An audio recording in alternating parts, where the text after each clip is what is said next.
Assalamualaikum warahmatullahi wabarakatuh.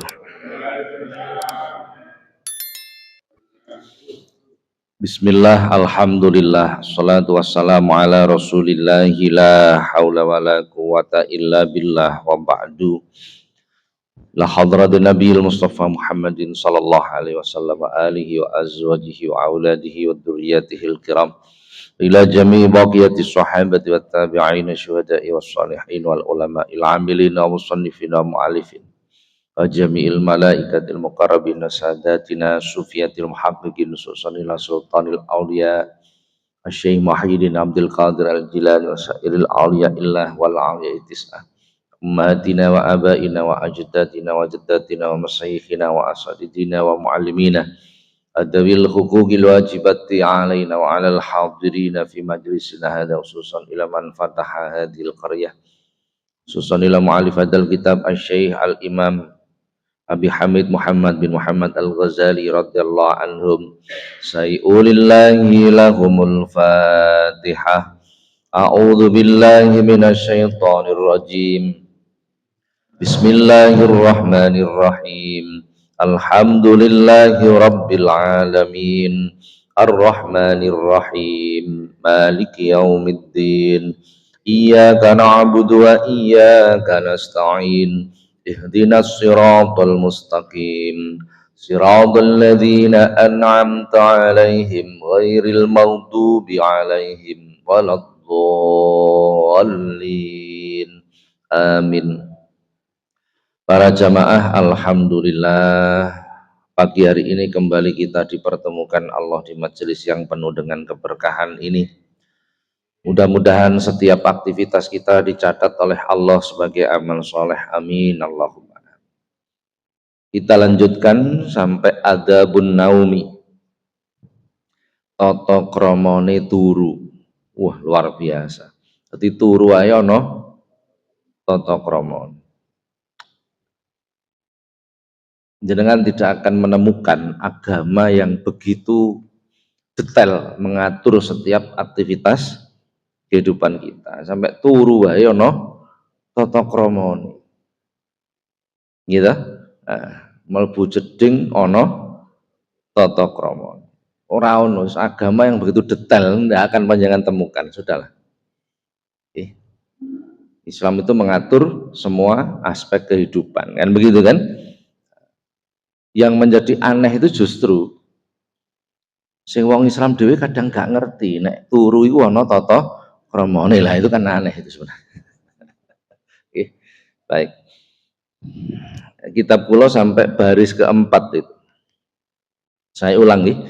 Jadi pertemuan yang lalu kita bahas bahwa ketika kita tidur dianjurkan untuk menghadap kiblat miring dengan bagian tubuh sebelah kanan sebagaimana orang yang meninggal, gitu kan? Karena orang tidur itu sebagaimana orang yang mati, dan dianjurkan dalam keadaan suci, kan begitu kan kemarin ya? Nah, sampai baik, sekarang kita lanjutkan. Bismillahirrahmanirrahim. Qala al-musannifu rahimahullah ta'ala wa nafa'ana Allah bihi wa bi'ulumihi wa 'ada 'alaina bi barakatihi wa asrarihi wa karamatihi fid dharain amin. Watakuna lan becik ono apa wasiatu kawasiat sira iku maktubatan den tulis tahta roksikan dalam ngisore sirah sira. Watana malan turu sira taiban hale tobat minadzunubi saking pira-pira dosa. Mustaghfiron hale nyuwun sepuro aziman tur nejo ala ing tese an la ta'uda yen ora bali sira ila maksiatin marang penggawe maksiat. Wa'zim lan becik nejo sira alal khairi yang tesi kebagusan li jami'il muslimina marang sekabehane wong-wong kang padha muslim. Pun setelah dalam keadaan suci mujur ngalor ngidur miring ngadep kiblat, dan begitu kan. Kemudian kita disunahkan juga untuk menulis wasiat. Itu sunnah itu. Terus didekek ngisore sirah. Itu termasuk sunnah. Sampeyan yo nglakoni ngeten. Apa mboten? Engko nek mati tenan terus piye ngono pikirane kan. Tapi ini paling tidak kita perlu tahu. Kula nggih mboten durung nglakoni niki kula nggih. Nggih. Kadek meneh sing tak wasiatno apa, bingung ya nggih. Tapi ini sunnah sebenarnya. Ini termasuk bagian dari sunnah. Jadi nulis wasiat ditaruh di atas di bawah bantal itu termasuk wasiat, termasuk sunnah. Watana mata iban, dan ketika kita sudah mapan, hendaknya kita bertobat kepada Allah. Lu dikongkon tobat. Ada sudah hadis. Dalam hadis Rasulullah menyatakan, mangkola hinna ya'wi ila firasihi astaghfirullah alladzi la ilaha illa huwal hayyul qayyum wa atubu ilaih salah samarat.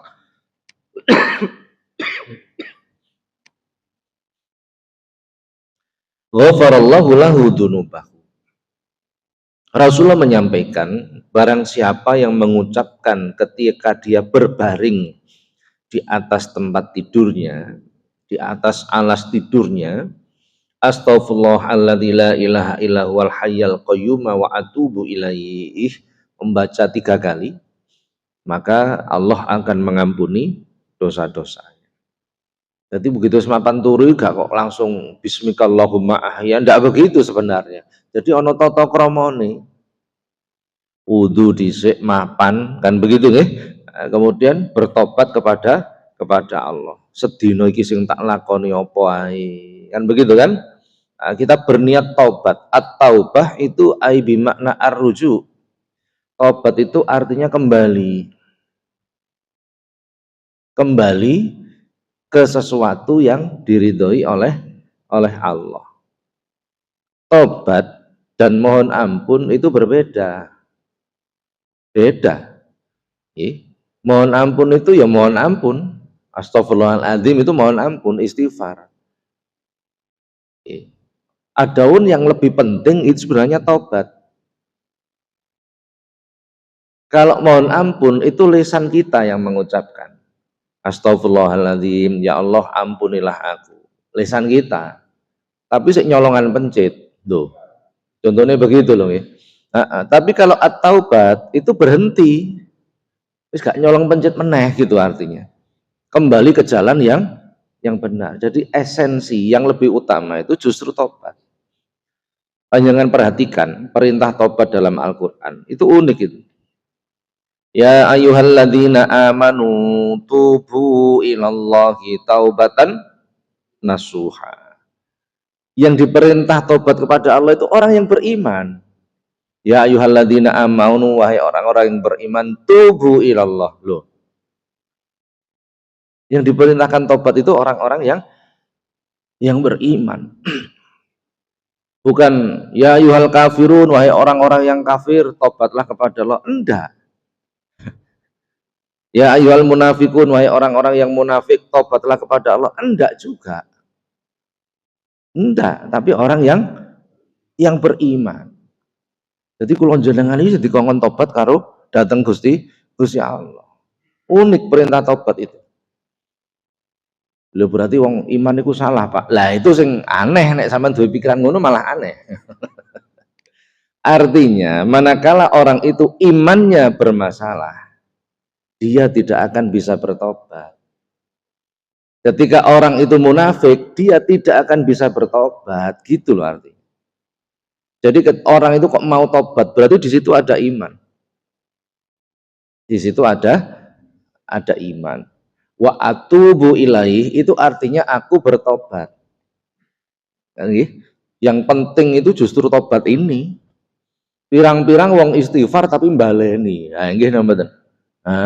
Astagfirullahaladzim, ya Allah Gusti, nyun ngapura sedaya kelepatan kula, tapi yo mbaleni meneh.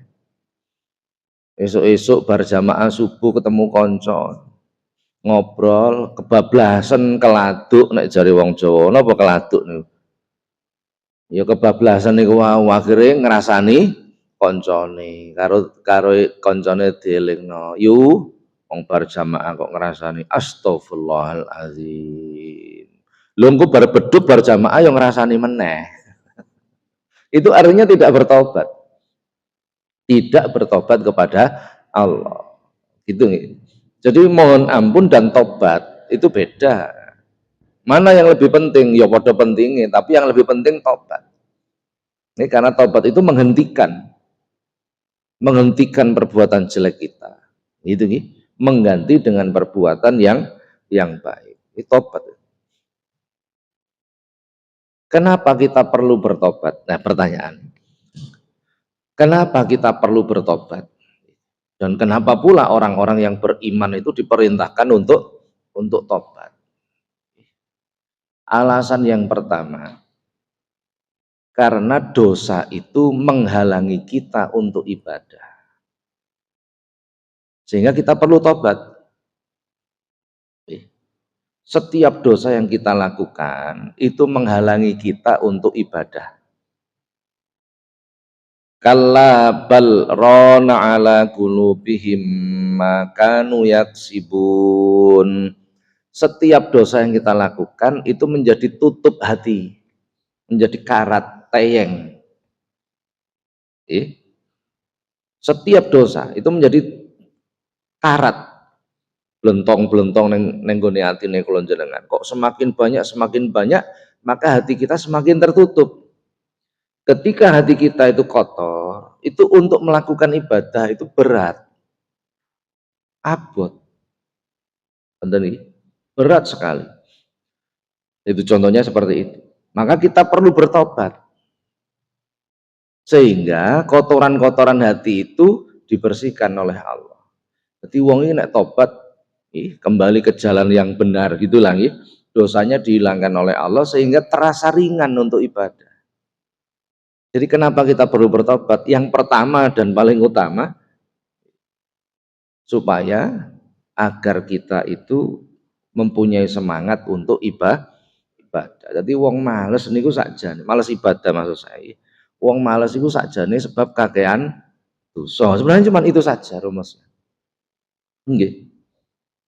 Nah, yang pertama alasan. Jadi agar ibadah kita itu kita lakukan dengan semangat, supaya ibadah kula jenengan iki gedhu lah bahasa. Yang kedua, kenapa kita itu butuh tobat? Alasan yang kedua, karena setiap ibadah yang kita lakukan itu selalu ada kekurangan. Agar ibadah kita mudah diterima oleh Allah, kita perlu tobat. Kalau kita koreksi betul-betul dikoreksi, tidak ada satupun ibadah kita itu yang pantas diterima Allah. Tidak ada. Orang ono. Laula jamilu sadrihi lam yakun amalun ahlan lil qabul. Seandainya Allah itu ngereken, apa ngereken itu? Memperhatikan betul setiap ibadah kita, maka tidak ada satupun ibadah kita yang pantas diterima Allah. Tidak ada. Pun tak nopo pun. Sholat, ayo kita koreksi. Wudune kula jenengan wis bener apa ora? Satu, nek wudune wis bener, sholate, gerakan sholat wis bener apa ora? Apakah ada gerakan yang membatalkan sholat? Ini masih banyak loh, betul masih banyak. Nggih. Sami Allahu liman hamidah. Batal ora? Melepaskan tangan sehingga bandul sampai lebih dari 3 kali itu membatalkan sholat. Nanti di bab tata kramane sholat saya terangkan tentang gerakan-gerakan sholat. Yang penting tidak membatalkan. Adapun sunnah itu lakukan semampunya. Karena sunnah itu ketika ditinggalkan tidak membatalkan sholat. Yang penting sing batal-batalnya ini harus perhatikan. Minimal sholat kita sah gitu maksudnya. Urusan sunnah itu belakangan. Yang penting kudu eling betul apa-apa yang membatalkan. Sementara akhir-akhir ini kan heboh urusan sunnah, lali urusan sing wajib, itu kan salah. Itu konsep berpikir yang kebalik gitu loh maksudnya. Ampun. Mungkin gerakan sholat kita sudah benar, mungkin wudhunya benar, gerakan sholat benar. Kita kembangkan lagi bacaan sholat kita.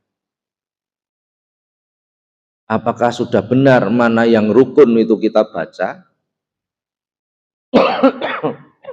Jangan sampai yang wajib tidak kita baca.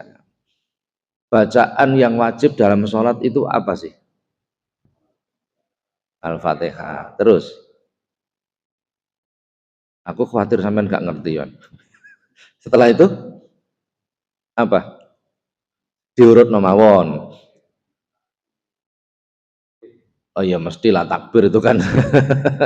Bacaan selain itu kan mengikuti gerakan kalau takbir ya. Fatihah, baca doa iftitah itu hukumnya apa? Sunnah. Fatihah wajib. Surat setelah Fatihah sunnah. Ketika ruku, bacaan ruku sunnah. Wajibnya itu tumak nina. Gak mau coba apa gak apa-apa. Iktidal, sami Allahu liman hamidah. Kalau yang menyertai gerakan wis pastilah nggih. Iktidal, Rabbana lakal hamdu, napa hukumnya? Sunnah. Wajibnya cuman tumak nina. Sujud, bacaan sujud sunnah.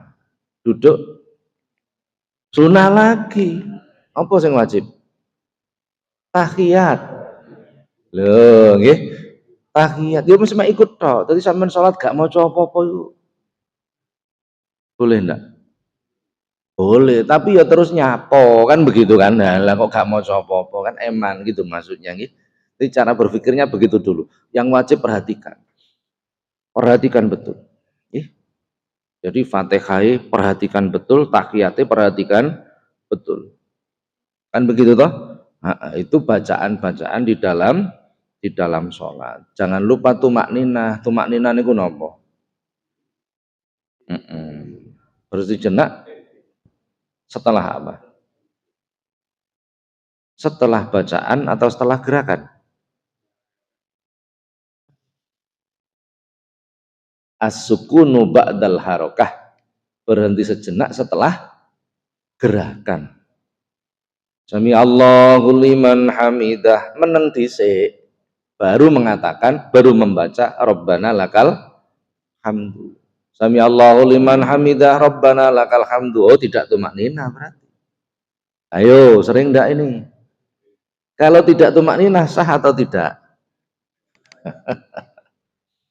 Allahu Akbar, sujud plek, diam dulu sebentar, baru subhana rabbiyal. Nah, harusnya kan begitu. Tapi kita ndak begitu. Sujud plek langsung subhana. Berarti tidak tumak nina. Justru lebih baik gak maca subhana. Ora kathik maca subhana rabbiyal a'la, sing penting tumak. Ayo, nggih napa mboten? Duduk ya ngono, Allahu Akbar, langsung maca dungane lungguh, padahal kita diperintah tumak. Lah pun nek dikoreksi tenan gak ono sing pantes diterima Gusti Allah. Ini dari sisi gerakan dan bacaan. Kita perdalam lagi, khusuk apa ora? Lah tambah entek awake dhewe. Betul nggih? Nah, salat padahal itu tiang agama sing paling pokok nek salate beres, liyane beres, nek salate gak beres entek pun kula jenengan. Nah, poso lah padha wae. Ini Rasulullah mengingatkan betapa banyak orang puasa tidak dapat apa-apa kecuali haus dan agar ibadah kita mudah diterima Allah, tobat. Manggane Kanjeng Nabi itu pirsa nek umat iku salate iku akeh sing ora beres. Maka Rasulullah mengajarkan bar salat untuk membaca istighfar dan bertobat kepada Astagfirullahaladzim. Kan begitu setiap habis salat nggih. Alladzi la ilaha illa huwal hayyal qayyum wa atubu, dan aku bertobat kepada Allah. Dengan bertobat itu artinya kita melakukan pengakuan. Ya Allah Gusti, kula niki nggih salat, ning ngapunten sik kathah lupute, kathah salahe, mboten khusyuk. Dengan pengakuan ini maka ibadah kita lebih mudah diterima oleh Allah. Ngoten maksudnya. Ngoten nggih. Mangane ibadah itu terkadang mengantarkan kita ke dalam neraka. Terkadang begitu. Terkadang pula dosa itu mengantarkan kita ke dalam surga. Koyo-koyo kalimat ini. Loh, ini di dalam kitab hikam, tidak main-main. Maksiatun aurasat bihi dhullun wa izun. Maksiat maksiat yang mengantarkan kita pada rasa hina, wastifqaron, dan merasa butuh atas ampunan Allah, maka itu khairun, lebih baik, min taatin, daripada ketaatan, aurasat bihi aizan wastikbaron, ketaatan yang mengantarkan kita menjadi orang yang takabur dan tinggi hati. Coba bayangkan, ketika kita melakukan dosa dan kita merasa menjadi orang yang sangat hina dan amat sangat butuh ampunan dari Allah, itu jauh lebih mulia daripada ketaatan yang mengantarkan kita menjadi orang yang tinggi hati dan sombong. Perhatikan kalimat ini. Bukan berarti kok nek ngono enak maksiat, enggak, itu pemahaman yang salah gitu nggih. Artinya kita diperintahkan untuk ngoreksi kekurangan kita, dosa kita. Ini kula niki kadang niki napa? Kula ini paling puwegel nek ana wong seneng ibadah terus rumangsane paling pantes mlebu swarga. Kula paling pegel ndelok wong. Betul. Karena itu hal yang paling dibenci oleh Allah. Oh, Masya Allah, kelas Imam Syafi'i, Muhammad bin Idris As-Syafi'i, muridipun Imam Malik bin Anas. Imam Malik bin Anas muridipun Imam Nafi'. Imam Nafi' muridipun Abdullah bin Umar, sepupu Rasulullah. Berarti generasinya masih sangat dekat dengan Rasulullah. Apun. Imam Syafi'i itu terkenal, usia 7 tahun hafal Quran. Usia 9 tahun apal Muwatta. Orang mengenalnya cuma begitu. Padahal Imam Syafi'i itu menghafalkan kitab Muwatta. Tebelnya sampean, saya punya itu. Hampir 3 kalinya Quran Muwatta. Menghafalkan Muwatta itu hanya butuh waktu seminggu. Seminggu, kitab semini tebel ini apal. Orang sekelas itu, orang yang begitu alim, begitu zuhud, begitu ahli ibadah. Dalam munajatnya, bukan doa karo munajat niku benten. Munajat itu curhatnya. Beliau itu menyebutkan begini, Ilahi lastulil firdausi ahla wala aqwa alan naril jahimi. Itu Imam Syafi'i. Yang menulis bait itu Imam Syafi'i, yang mempopulerkan Abu Nawas. Loh, harus diketahui, asal usulnya harus tahu. Yang mempopulerkan Ilahi lastulil firdausi ahla. Ya Allah, aku iki tidak pantas masuk surgamu. Lu kelas Imam Syafi'i lu rumangsa gak pantas mlebu swarga. Lah kok ana wong Quran ae gak apal, ngibadah yo waduh no karo Imam Syafi'i nggih to. Rumangsane paling pantes mlebu swarga. Kuwi wong capopo kan begitu kan nggih. Saya membayangkan orang sekelas Imam Syafi'i gak pantes mlebu swarga, ya terus awake dhewe iki piye nasibe. Betul. Ini ana wong mengkritik Imam Syafi'i itu walalah kowe iki sapa, Cung? Lho gitu nggih. Betul. Karena nggak mau melihat sejarah gitu. Wala aqwa 'alan naril jahimi. Ya Allah, kula niki mboten pantes mlebu swargane jenengan Gusti, ibadah kula kaya ngene. Ning nek jenengan lebetke neraka, kula niki nggih mboten kuat. Wong kula kena asam urat mawon gak kuat Gusti, apa meneh? Bener kira-kira nggih. Mboten usah kena asam urat ya Allah, wong kula niki mboten jenengan kei duit 3 wulan mau wis gak kuat rasane Gusti. Apa meneh mlebu kan repot, mlebu rumangsa gak mlebu swarga rumangsa gak pantes, mlebu neraka kan repot. Padahal tempat itu hanya 2 nanti di akhirat. Akhirnya gak wani njaluk swarga. Mboten wani njaluk swarga. Sing dijaluk napa? Fahabli taubatan waufir dunubi. Yang diminta itu dijadikan dirinya bertobat kepada itu jenenge akhlak. Itu namanya akhlak. Ya kula jenengan wiridan titik salat titik ndungane wis akeh sing dijaluk pirang-pirang. Sing dijaluk rena. Ibadahe mung sethithik durung bener bisa. Sing dijaluk wis rena-rena. Ya Allah, omah sebelah niku murah Gusti, panjenengan paringi iso. Ibadahe sethithik durung karuan diterima, njaluke wis rena. Subhanallah. Begitu. Lha Imam Syafi'i wis gak neko-neko njaluk iso tobat datang Gusti Allah. Wahabli jadikan aku taubatan, orang yang bertobat, orang yang kembali ke jalan yang kau ridhoi. Waufir dunubi panjangan ngapura dosa-dosa. Loh coba.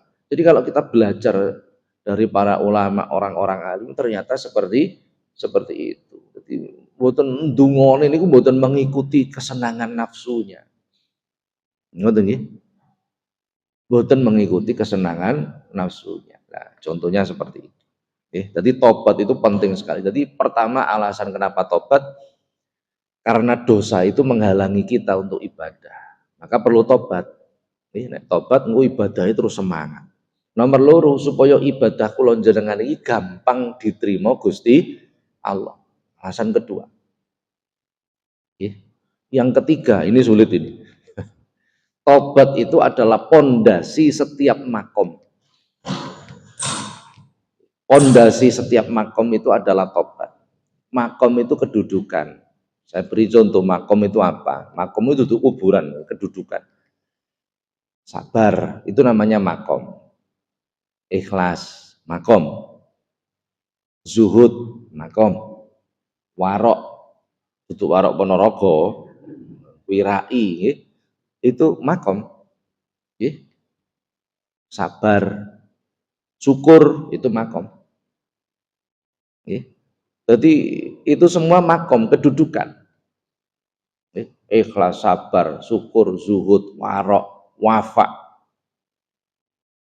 Itu semua makom. Pondasi setiap makom, dasar dari setiap makom itu adalah tobat. Panjenengan kok kepingin dadi wong sabar, pondasinya tobat. Ora tobat sih gak iso sabar jenengan. Panjenengan kepingin dadi wong ikhlas, pondasinya juga tobat. Boten tobat ra iso jenengan ikhlas. Panjenengan kepingin dadi wong ahli syukur, pondasinya juga tobat. Menyadari bahwa dirinya salah sehingga kembali ke jalan yang diridhoi Allah. Apa? Aku kudu pinter martur suwun ning Gusti Allah. Maka dia akan menuju ranah makom syukur. Iya aku sik ngamukan ya, bertobat kembali. Berarti aku durung iso sabar. Pondasi setiap makom itu adalah tobat. Kuwatah banyak sekali makom itu. Zuhud, wafa, riyadhah, ibadah, sabar, ikhlas, banyak sekali makom. Ampun, itu pondasinya adalah tobat. Manakala kita tidak bertobat, kita tidak akan meraih kedudukan itu. Dadi wong sabar ra iso, dadi wong ikhlas ra iso, dadi wong zuhud ra iso, dadi wong warok ra iso. Penting sekali tobat. Pun. Dan itu hendaknya setiap kita mapan turu niku kita bertobat kepada Allah minadunubi mustaghfiron halin jaluk ngapura. Beda kan? Tobat dan minta ampun itu berbeda. Nek apan turu suci miring ngadep kiblat, kemudian nulis wasiat, kemudian bertobat kepada Allah dan mohon ampun. aziman tur duweni sejo ala ta'uda yen to ora bali sira ila maksiatin marang penggawe maksiat, dan kita mempunyai niat untuk tidak kembali, tidak mengulang perbuatan maksiat kita. Nggih. Wa'zim lan becik nejo sira alal khairi ing tesih nglakoni kebagusan li jami'il muslimina marang sepakat sekabehane wong muslim. Dan ketika kita tidur, kita diminta, disunahkan untuk berniat melakukan kebaikan kepada semua orang Islam. Ya Allah, lamun panjenengan paringi kula niki panjang umur, sesuk tangi kula niat kepingin nglakoni kebagusan dhateng wong muslim. Lho ngoten. Kira-kira sing awake dhewe nglakoni pira terusan? Ngeten, dalam kitab ini nanti banyak yang belum kita lakukan, banyak sekali. Begitu kita tahu begini, kita lakukan langsung mawon. Oh, nek turut dikon ngene. Nek semua ndak mampu kita, ndak mampu sudah, nggih. Paling tidak tentang tidur kita lakukan satu. Paling tidak pun. Napa Pak? Sing gampang mawon Pak, nek wudu sangel wis. Soalnya nek kadung ngantuk wudu terus gak sida ngantuk, mamane begitu nggih. Miring ngadep kiblat kasurku wis kadung mujure ngetan ngulon ya Pak, mamane wis angel kan begitu kan. Wis paling enggak baca istighfar. Paling tidak baca istighfar. Ya Allah Gusti, kula dereng saged nglakoni ngajine astagfirullah. Mumpun lah, satu saja lakukan. Ketika kita melakukan satu, nanti Allah akan memudahkan melakukan 2, 3, 4, 5. Pasti itu sudah. Tapi nek durung-durung kula njenengan rumangsa angel sirek, lho gak mlaku wis, salamat gak mlaku wis. Jadi begitu cara beribadah itu. Jadi jangan menolak. Kalau sudah hati kita menolak, sudah nggak akan sampai kita. Nggak akan sampai. Jadi caranya begitu. Iki bab apa iki? Nerangke tata kramane turu. Semono keane. Iki durung maca donga-dungane durung. Lakukan satu saja. Satu saja yang kita mampu. Maca istighfar. Mosok maca istighfar ya ora mampu kan ya wis aneh nggih. Heeh. Dadi mapan turu blek astagfirullahaladzim. Terus dieling-eling ya Allah Gusti, kaya ngono ya keterangane ngaji bab mapan turu. Ngapunten Gusti kula dereng saged nglampahi wis manut turu wae. Ngoten nggih. Ora apa-apa. Maka Allah akan membuka kemudahan melakukan yang kedua, ketiga, keempat, kelima. Pasti itu sudah. Wong Gusti Allah niku Rahman Rahim. Sangat mengetahui. Ngoten nggih. Jadi piye lho, kita itu sangat terbatas kan. Kemampuan kita itu. Mboten usah ngomongno dibandingi Kanjeng Nabi wae wis dibanding Imam Ghazali niki wis muntir-muntir awake dhewe nggih, wis ora karo-karuan. Imam Ghazali wah ya Allah, Imam. Jadi ada orang itu gelarnya Al-Hafid. Al-Hafid fi ilmil hadis. Niku orang yang hafal hadis sekitar 100.000. Ada orang yang hafal hadis hafal hadis 300.000. Itu punya gelar sendiri, lali aku jenenge. Imam Ghazali itu bergelar Al-Hujjah, Hujjatul Islam. Hujjatul Islam itu artinya hafal sebagian besar hadis. Sebagian besar. Al-Hafidz sing apal 200.000 hadis, apal 200.000 hadis niku seperti kitab yang kita kaji Imam Jalaluddin Suyuti setiap hari Selasa itu. Itu Al-Hafidz. Hafal kurang lebih dari 200.000 hadis. Imam Jalaluddin Suyuti itu menulis kitab karya beliau itu lebih dari 500 judul. Lebih dari 500 judul. Jangan bayangi, ulama sak donya ngentekke kitab karya Imam Suyuti ndak mampu. Ngentekke, mempelajari tok mboten mampu. Ndak mampu. Ampun dah, kaya ngono ngalime nggih. Imam Abu Hanifah, Imam Hanafi itu hafal 1.500.000 hadis. 1.500.000 hadis. Berarti jumlah hadis itu jutaan. Imam Bukhari menulis di dalam kitab Sahih Bukharinya, hadis itu hanya sejumlah kurang lebih 11.000. 11.000. Imam Muslim menulis dalam kitab Muslimnya Sahih Muslim hanya sekitar 8.000. Coba bayangkan. Masih banyak yang belum tertulis. Imam Ghazali itu hafal sebagian besar, berarti lebih dari 1,5 juta hadis. Piye ngapalno kaya ngono? Sementara awake dhewe iku saiki ngaji engko wis alhamdulillah, alhamdulillah gelem ngaji lho, maksude ngoten nggih. Begitu. Pun kembali. Jadi caranya begitu, caranya. Jadi ketika kita melakukan satu saja, maka Allah akan membuka kemudahan untuk melakukan 2, 3, 4, 5 dan seterusnya. Dan itu di luar nalar kita, betul. Betul, wis gak mampu gak mampu. Nek kula njenengan angen-angen nglakoni wis abot. Tapi aneh ketika satu saja kita lakukan, moro-moro Gusti Allah mengkondisikan kita mampu melakukan 2, 3, 4, 5. Dan betul itu. Ini sekedar tahadus bin nikmah, saya nggak niat apa-apa. Kula niki setiap bar salat 5 waktu, setiap rutin niku ya, membaca istighfar 100 sak liyane sing diwaca bar salat niku. Astagfirullahaladzim, alladzi la ilaha illa huwal hayyul qayyum dan seterusnya. Sak liyane niku saya itu baca istighfar 100 kali. Baca la haula wala quwata illa billahil aliyil azim 100 kali. Baca shallallahu ala Muhammad 100 kali. Baca hasbunallah wa ni'mal wakil 100 kali. Baca la ilaha illallah 100 kali. Terus baca zikir ismuzat Allah Allah Allah 1000 kali. Setiap habis sholat 5 waktu. Naik habis sholat subuh saya tambahi Fatihah 41 kali. Ya Hayyu ya Qayyum 1000 kali. Ya Hananu dzal ihsan qad amma kulal khalaiqi mannuhu 99 kali. Ya Qawiyu ya Matin 313 kali. Ayo, jangan pikir waktu ini tersedia enggak? Nek dipikir enggak tersedia, tapi ternyata wis bertahun-tahun saya melakukan itu. Betul. Wis bertahun-tahun. Jadi kalau kita melakukan satu kebaikan, Allah akan membuka pintu kedua, ketiga, keempat, kelima dan seterusnya. Enggak sampai pikiran kita. Betul. Jadi saya tidak hanya berteori, tapi saya sudah merasakan itu. Kulon derek ke kiai kulo. Suatu ketika ditelepon sama Murabbi Ruhina, pembimbing rohani kami, Mbah Muslim Rifai Mampuro. Kebetulan beliau juga pembimbing rohaninya Gus Dur waktu. Jadi kulo niki elek-elek tunggal guru karo Gus Dur.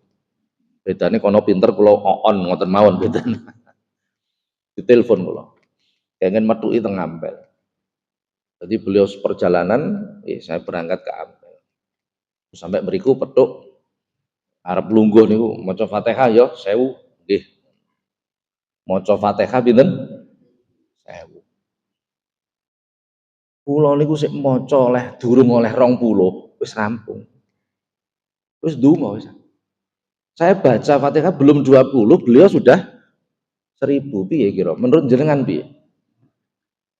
Tenanan po, mesti begitulah kita nggih.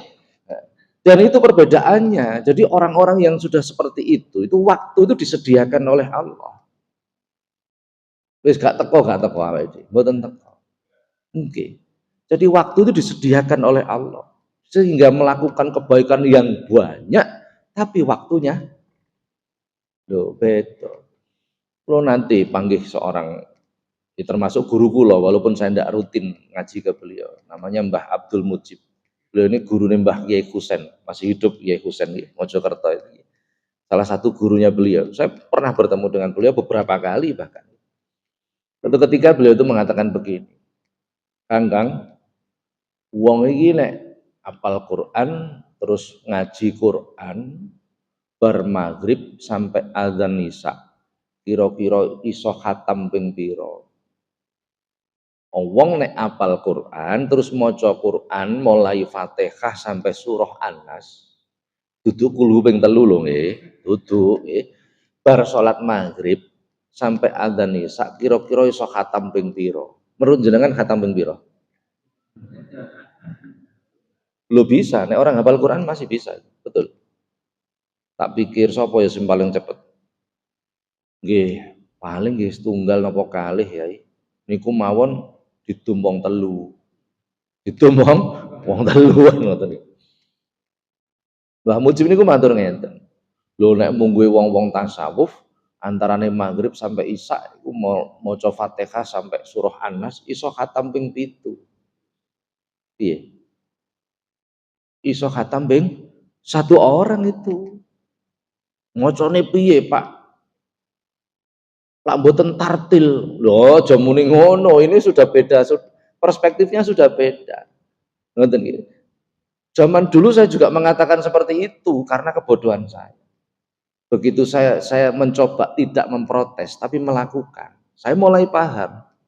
Ternyata ketika kita melakukan kebaikan, Allah membuka pintu kebaikan. Sehingga dalam waktu yang singkat bisa melakukan kebaikan yang banyak. Kan enten wong niku nglakoni kebaikan sedikit tapi sudah menyita banyak waktu. Enten nggih? Enten.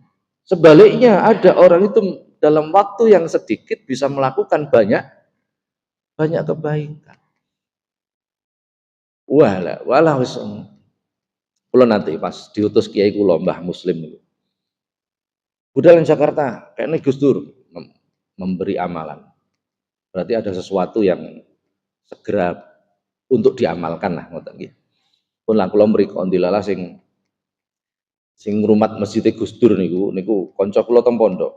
Malah kakak kelas saya, Ahsin namanya. Dia mesti nemui dia terus dijak lewat dapur. Begitu pedok Gus Dur ngobrol terus dijak sarapan. Itu rampung sarapan, tengah-tengah sarapan, mboten rampung sarapan. Gus Dur moro-moro bengok-bengok. Man Sulaiman. Sing bagian nyurung Gus Dur niku Sulaiman namanya. Jupukne baju takwa. Kok dungaren Gus Dur bengok-bengok njaluk baju takwa. Sulaiman arep mlebu teng kamar, mboten wani enten bunyai teng rebet. Akhirnya riwari. Wis kelambimu ae man. Akhirnya kelambine Sulaiman dicopot damel Gus Dur. Terus kula didangu, Mas, bariki ana tamu, iki wong istimewa. Nggih Gus, melu njagongi ya, nggih. Mboten let suwi niku sing bagian resepsionis niku mlayu-mlayu. Gus, wonten tamu. Oh iya, pinarake. Akhirnya kula medal kali Gus Dur. Wonge kuru ngoten. Begitu salaman kali Gus Dur rangkul-rangkulan. Kula wis siap-siap jarene Gus Dur wong istimewa wis. Apa yang akan terjadi wis membuka pikiran dan hati saya lah ngoten iki. Begitu bersalaman lungguh tamune lungguh plek niku langsung turu. Kok iso? Wong lungguh bokonge nemplek plek langsung ngorok. Lho Gus Dur ya ngono, lungguh plek ya langsung melu. Lah karek kula tok sing gak turu. Tolat, terus aku iki lapo nunggu. Itu berlangsung hampir setengah jam itu. Begitu berlalu, tamune nglilir, lho ngoten iki Gus Dur yang nglilir. Kok iso? Turune bareng nglilire bareng. Iki wong capopo.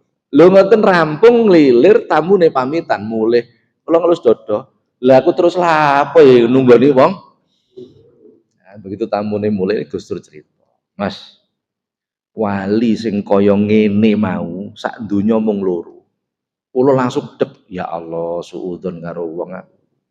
Berarti gak teko toh? Pikiran saya gak teko gitu loh. Wali sing kaya ngene sak donya mung loro. Lho sinten Gus? Siji iki mau. Jenenge Tengku Ibrahim wong Aceh. Sing setunggal malih neng Maroko. Walah, gelone setengah mati kula. Nggih saestu. Ya rezeki iso salaman ngoten mawon lah ya. Wong wali sing ngene iki mau mung loro sak donya. Sing ngeten sing piye to, Gus? Sing turu wae mung loro sak donya niku. Dadi wong turu tok iku tibake ana sing dadi alhamdulillah. Dengan hanya tidur sudah mendapatkan banyak hal. Rupane Gus Dur kalih tamu niki wau jagongane di alam tidur. Nggih gak teko awake dhewe iki sik mecicil gak paham. Sing mripate melek sik ora paham. Subhanallah. Itu. Jadi ketika kita melakukan kebaikan, satu saja Allah membuka pintu banyak. Jangan khawatir. Ojo khawatir. Lho saestu. Kula ngeten-ngeten karena pengalaman nggih. Kula teng pondok ya Allah. Mboten pinter kula niku asline. Nggih. Mboten pinter. Kula teng Joso niku wis gedhe, nah teng Joso wis gedhe kula wis kuliah kan gitu. Teng daleme yai, yai kula niku kendilala mursyid thariqah, Kyai Rifai, putrane Mbah Yai Romli. Sowan, nembe sowan, kowe manggon kos 5 ya, kamar nomor 5. Nggih, yai. Ternyata kamar nomor 5 niku kamare guru. Jadi begitu saya pamit ke pengurus itu padha tolah-toleh. Lha iki tas mlebu kok dadi guru iku piye ngoten. Oleh telung dina timbali yai kongkon mulang wisan. Lha piye wong durung ngaji dikongkon. Jadi kula niki mboten pinter sajane. Nggih, kepeksan pinter. Ana kepeksan pinter. Lha nggih, mboten pinter saya. Pun. Jadi begitu nggih.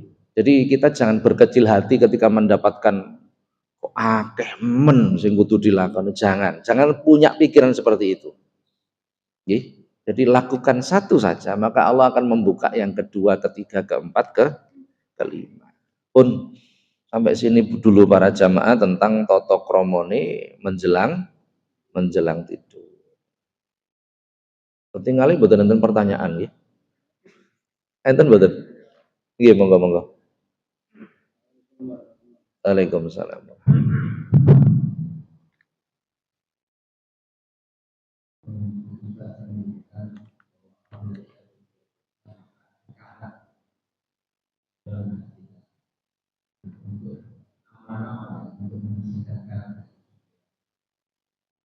Hmm. Nggih.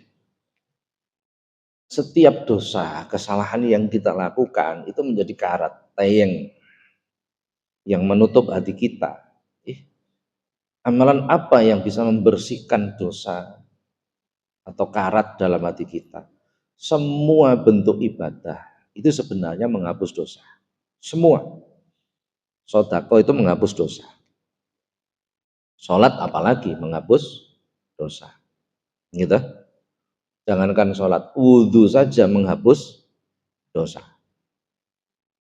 Baca istighfar pasti. Jadi semua, baca Quran juga menghapus dosa. Ngaji begini, kata Rasulullah malah ya Allah, orang berangkat ngaji, budal ngaji, belum sampai tujuan, itu sudah diampuni dosanya. Qabla ayah tua, sebelum melangkah keluar rumah. Dosanya di ngapura karo Gusti Allah. Malah luar biasa. Khusus tolabul ilmi itu. Durung dilakoni dosanya wis di ngapura khusus itu. Dan lain sebagainya. Semua bentuk ibadah itu sebenarnya menghapus dosa kita. Nah, tetapi esensinya itu adalah taubat tadi. Kan begitu kan? Tidak mengulang, artinya itu esensinya. Esensinya tidak. Nah itu yang paling susah kita. Jadi, kalau menghapus dosa, insya Allah lah. Insya Allah menghapus dosa itu insya Allah. Jadi, selama kita masih tekun melakukan ibadah, dosa kita akan dihapus. Lah dosa itu kan begini. Dosa itu manakala terkait hubungannya dengan Allah, itu mudah. Tapi manakala terkait hubungannya dengan manusia, itu lebih sulit. Karena ketika kita bersalah dengan orang lain, disarati al-baro'ah, meminta maaf kepada orang yang disalahi. Sehingga tidak bisa, dia nyolong pencit tonggo terus mau istighfar, dosanya hilang, tidak bisa. Kita harus minta maaf pada orang lain. Jadi begitu tata caranya. Jadi yang dimaksud dosa kita hilang karena ibadah kita, itu adalah dosa kecil dan itu kaitannya dengan Allah. Kalau itu kaitannya dengan manusia, maka disyaratkan al-baro'ah. Jadi kalau apa yang menghapus dosa kita, semua bentuk ibadah itu menghapus dosa kita. Kecuali hablum minan nas, kecuali itu. Tetapi yang paling utama adalah bagaimana kita tobat, tidak mengulang. Paling utama. Paling utama. Begitu Bapak. Ibu monggo nggih. Waalaikumsalam.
Nggih.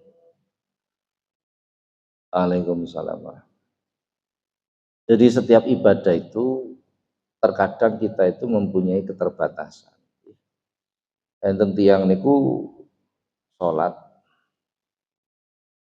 tetapi dia tidak mampu berdiri. Padahal berdiri itu wajib toh.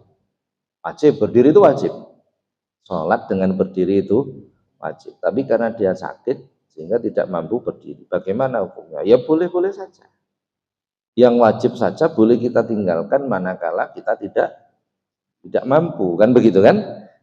Terus ibu mempunyai keterbatasan miringanan itu terasa sakit, ya sebaiknya memang dihindari. Dan apakah Allah mentolerir? Allah itu maha mentolerir. Wah, apa maha mentolerir itu ya? Jadi Allah itu asyakur. Ngapa asyakur itu? Nek panjangan maknani maha bersyukur, keliru lah. Allah bersyukur kepada siapa, kan begitu nih? Jadi bukan maha bersyukur Allah itu. Asyakur itu artinya Allah itu maha nerima ke. Apa menerima ke? Yes, kurang-kurang titik-titik rapopo lah. Itu Allah itu. Kurang titik-titik rapopo. Begitu. Itu Allah. Jadi Allah sangat menyadari tentang, sangat memahami tentang kekurangan kita. Amat sangat memahami. Dan manakala kita benar-benar menyadari kekurangan kita. Ning Allah itu begitu membenci orang yang dengan apa yang dilakukan menjadikan dia merasa paling hebat. Itu berbalik. Bagaimana ketika kita wis mapan turu melakukan dikir terus keturun, itu hal yang paling indah bagi saya. Betul. Hal yang paling indah itu ketika saya tertidur dalam keadaan zikir. Betul, saya mencari itu dan berusaha mengulang itu kalau saya. Jadi hal yang paling indah itu ketika tertidur di waktu zikir. Jadi nek sampean pas istighosahan turu. Oh gak ngono maksudnya. Beda perspektif gitu. Iku pas istighosah maksudnya nek pas mapan turu dalam keadaan zikir kita tertidur dan masih zikir. Waduh, itu hal yang paling indah, itu betul itu. Karena nun sewu jenengan nek merasakan betul ketika kita mapan turu, kemudian kita baca sholawat atau baca apa, kemudian kita tertidur. Panjenengan niteni tenan, merasakan betul kita tidur dalam keadaan zikir. Betul itu. Ruhani kita tetap zikir. Cuman kadang kita nggak memperhatikan. Nggih. Kadang kita nggak memperhatikan. Ngoten nggih. Jadi bagaimana? Justru itu saya cari. Karena itu hal yang bagi saya itu harus berulang-ulang. Ngoten nggih. Karena Rasulullah itu seperti itu. Bakal buhu lam yanam wal ainu qad na'asat. Hati beliau tidak pernah tidur walaupun matanya terpejam. Jadi nek awake dhewe ini kok iso turu dan ruhani kita masih zikir, wah wis rodok memper lho nggih. Rodok memper gitu lah. Jadi apakah boleh? Ya boleh, malah harus kita cari itu. Ngoten nggih. Nah, napa melih niku wau? Hah? Oh, nulis wasiat. Wasiat apa? Ya wasiat sing apik-apik lah. Sing apik-apik. Anak-anak putuku yo nek iso kowe kabeh iki aja pisan-pisan ninggal salat jamaah. Lah, itu sing pokro itu nggih. Wasiat sing gak pokro, saya contohkan. Tanah sing kono bagiane itu gak pokro, sudah tidak perlu dibahas itu tidak perlu dibahas. Langsung mawon gak pokro, ngoten nggih. Ngapain wasiat urusan dunia? Karena sudah ada aturannya. Waris itu seperti ini, wis ada aturannya kok.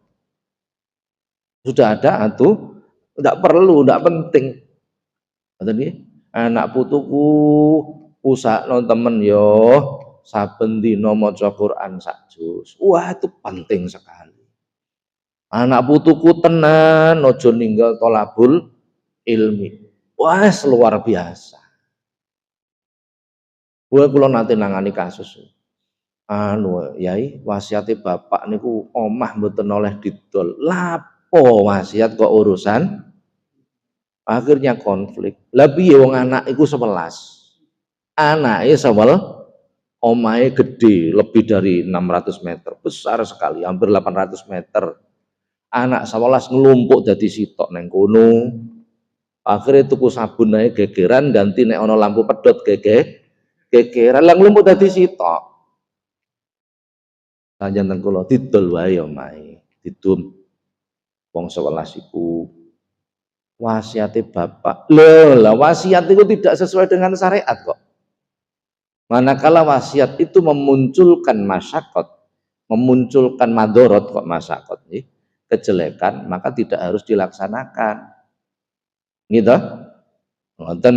Nah, kalau wasiat itu memunculkan kemadorotan, justru dilarang kita melaksanakan. Ngoten nggih.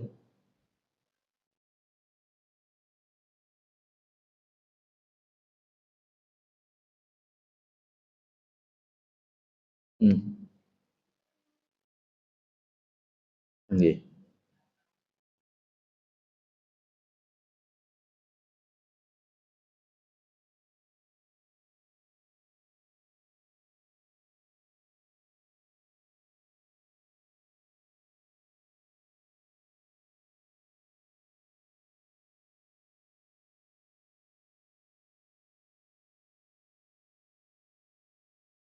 Boleh, boleh. Masa bendina nulis kan enggak juga. Nggih.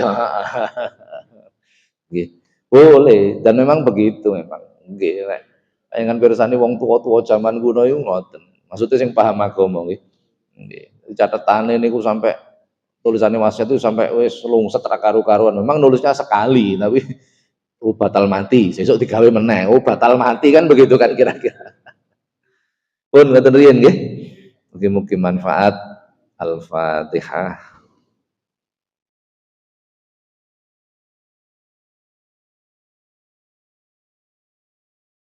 Assalamualaikum warahmatullahi wabarakatuh.